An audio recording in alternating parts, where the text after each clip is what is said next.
Greetings ABC community. Today marks the debut of the ABC Eco News, where students get to apply their modern-day political and economical knowledge into our podcast.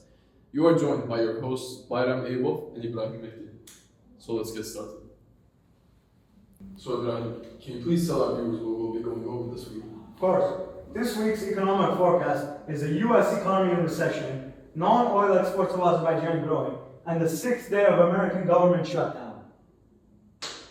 So let's start off with Azerbaijani non-oil exports growth and the good news about it. Ibrahim, can you please tell us your initial analysis about this? Of course.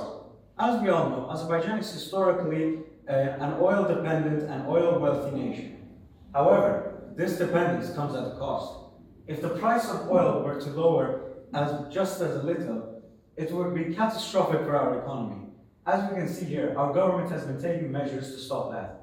The non-oil contribution to our GDP has increased dramatically over the past decades. As you can see here, in the last year it was 75 billion manat. And in the last decade, it was only 33 billion in 2014. This huge growth shows us that we are now less dependent on oil and we have a striving economy. What would you like to say about this, Mr. Bayram?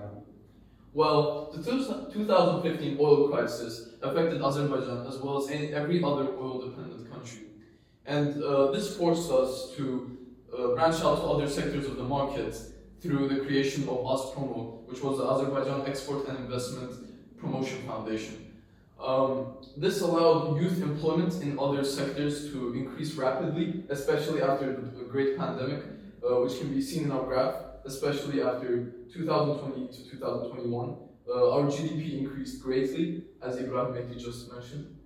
So, dear viewers, if you were to take a look at this graph and notice an unnatural statistic, what do you think it would be? If you were to say the hydrocarbon sector change, you would be correct. It stands at an astonishing negative 3.1%, which is a statistic that is not mainly seen in Azerbaijan. This is due to geopolitical and logistical disruptions along with global energy price decreases. Other than this, we can see that the World Bank forecasted our inflation rate to be at 2.6% and the IMF forecasted our inflation rate to be at 3.5%. However, we have failed to meet those predictions, with our annual inflation rate being an astonishing 5.8%. This is a number that is not commonly seen in the Azerbaijan economy. Ibrahim Mehdi, do you have anything to add on to this? Of course. The high inflation of this year is caused by failing hydrocarbon sectors, and it has resulted in a weaker trade surplus, resulting in higher inflation for the Azerbaijani economy. It has also resulted in the devaluation of the manat compared to other currencies of the world. Now, the topic that has been surfacing the internet the most, recession in the United States. You might be wondering why this recession is taking place. This is due to Congress failing to pass a funding bill in time, which was September 31st as the intended deadline. Later on October 1st, the government shut down, leading to Republicans proposing a short-term funding bill with lowered tax benefits, while on the other hand, Democrats proposed extended healthcare subsidies with a decrease in other sectors of the tax benefits. Mr. Eyyubov, let me tell you the reasoning behind these factors. It's Trump. Congress is in shambles. The House is in disarray. A house divided cannot stand. Everything is in recession. 6 million mothers are in danger from lack of funding. I mean, just look at these unemployment rates. Look at it. It's all going down. These statistics are insane. 1 million job offers in 2022, just down to 204,000 in 2025. Whose economy is this? Trump. Huge losses in employment. This cannot stand. It's his terrible policies that have led to the government shutting down, to the weak economy, and to absolute ruin in Congress. But Mr. Mehdi, do you really think this is all from Donald Trump's policies? Yes, I do. Just look at these graphs. Hamburger helper sales up 14.5%, canned tuna products up 8.2%, boxed macaroni and cheese products up 10.8%.